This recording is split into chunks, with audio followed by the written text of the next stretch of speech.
संदेश लेखन सीबीएसई द्वारा हिंदी कक्षा 10 के रचनात्मक कार्य के अंतर्गत एक नवीन विषय का समावेश किया गया है और वह है संदेश लेखन, जिसके बारे में आज हम विस्तार से चर्चा करेंगे।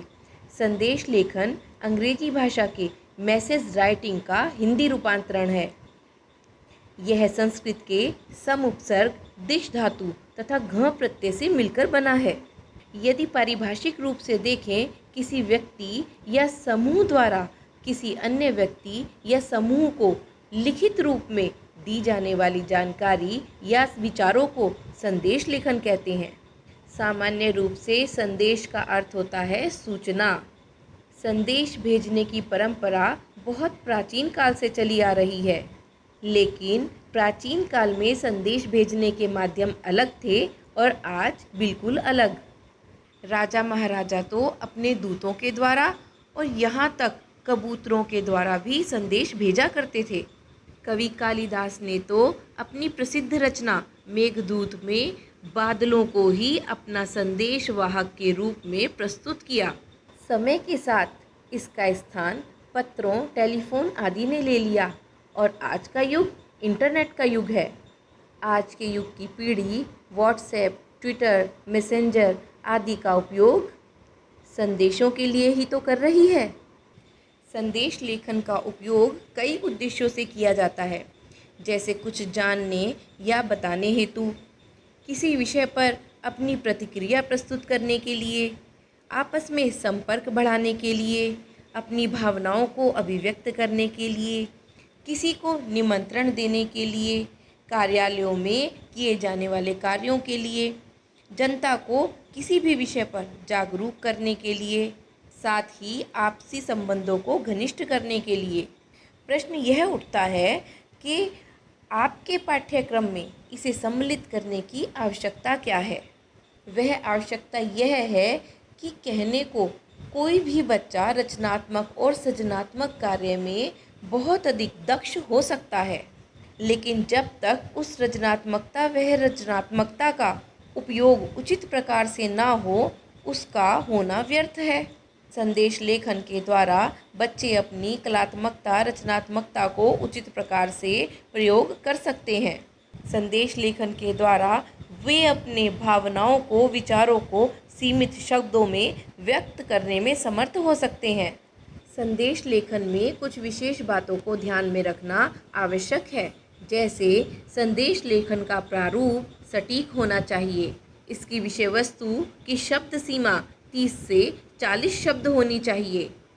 संदेश लेखन के लिए एक बॉक्स अर्थात लघु पेटिका बनानी आवश्यक है। उसी की सीमा के अंतर्गत इसको लिखना चाहिए। भाषाई दक्षता के अंतर्गत सरल, सुगम व बोधगम्य शब्दावली को वरीयता दी जानी चाहिए। सृजनात्मकता और रचनात्मकता आवश्यक अंग है, लेकिन विषयगत तथ्यों से भटकना नहीं चाहिए। शब्दों का चुनाव विषय के अनुसार ही करना चाहिए। संदेश लेखन संक्षिप्त एवं सारगर्भित होना चाहिए। विषय के अनुसार यत्र तत्र रंगों का उपयोग व चित्रों का समावेश इसमें किया जा सकता है। सीबीएसई द्वारा मुख्य रूप से 3 प्रकार के संदेश आपके पाठ्यक्रम में सम्मिलित किए गए हैं। शुभकामना संदेश, जैसे जन्मदिन, किसी प्रतियोगिता में उत्तीर्ण होने पर, विवाह, वर्षगांठ तथा पदोन्नति होने पर लिखे जाने वाले संदेश। पर्व, त्योहार जैसे स्वतंत्रता दिवस, गणतंत्र दिवस, दीपावली, होली आदि पर लिखे जाने वाले संदेश। विशेष अवसरों, पुण्यतिथि, शोक संदेश तथा किसी विशेष दिवस के आयोजन आदि पर लिखे जाने वाले संदेश। यदि संदेश लेखन के प्रारूप को देखें तो सर्वप्रथम एक बॉक्स बनाना चाहिए। बॉक्स के मध्य में संदेश शब्द लिखना चाहिए, साथ ही उसका प्रकार भी अंकित करना चाहिए कि वह शुभकामना संदेश है, बधाई संदेश है अथवा शोक संदेश है। बॉक्स के दाहिनी ओर दिनांक तथा बाईं ओर समय लिखना चाहिए। दिनांक के नीचे संबोधन शब्द लिखा जाना चाहिए। यह संबोधन जिसे आप संदेश लिख रहे हैं उससे आपके संबंध पर निर्भर करता है। जैसे पूज्य पिताजी, प्रिय मित्र आदि।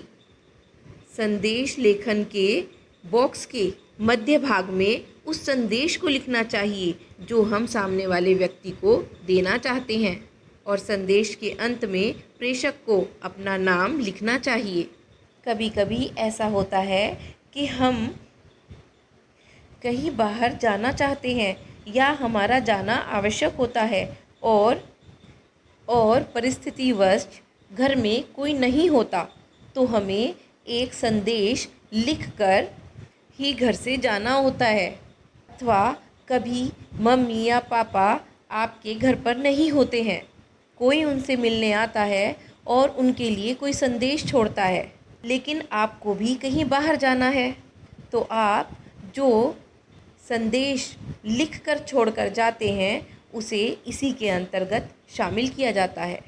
एक विशेष ध्यान रखने योग्य बात यह है कि संदेश लेखन पत्र लेखन नहीं होता, अतः शब्द सीमा तथा विषय की प्रमुखता का विशेष ध्यान रखना चाहिए।